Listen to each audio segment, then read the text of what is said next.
3 મહિનાથી એ જામતસિંહ તૈયારીમાં લાગ્યા હતા. કેટલા આ નકા અમે ભજન કરવા તો અમે સિદ્ધરાજભાઈ બધા જઈએ જ છીએ, પણ રાતે 10 વાગ્યા સુધી મંજીરા ગોતતા હોય કે બાપુ જો મંજીરાનો મેળ આવે એવો નહીં, તમે તારે એમને ગઈ નોખો. પણ આજે 3 મહિનાથી જેનું આયોજન હોય એ પુરુષને કેટલી ભજન પ્રત્યે, કેટલી સંતો પ્રત્યે અને કેટલી એના પિતાજીની તીર્થી નિમિત્તે કેટલો ભાવ હશે. અને એવો આજનો આ પ્રસંગ એમને બિરદાવીએ છીએ. બધા સંતો, કલાકારો, ભક્તો વતી હું એને અભિનંદન આપું છું. સરસ કાર્ય કર્યું છે.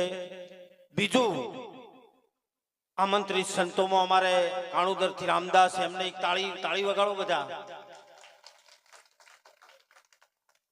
હું તાળી વધારે વગડાવું છું, કેમ ખબર છે? તાળી એટલા માટે વગડાવે છે કે જો હું નહીં વગાડો ને તો પેણ જવું ના પડે. બહુચરાજીનું હો, એટલે તાળીનું જોર રાખજો ને કઈ નંબર લાગે ને, એટલે હું તાળી પાડજો, નહીં આવે હો એમાં. બીજા અમારા ખાડેડાથી મહારાજ શ્રી પધારે, એમને પણ એક તાળીથી વધાવો. સિદ્ધરાજભાઈ જે વાવની બાજુમાં, સુઈ ગામની બાજુમાં એમનું ગામ છે, બનાસકાંઠા જિલ્લાનું, હવે તો વાવ થરાદમાં આવ્યું.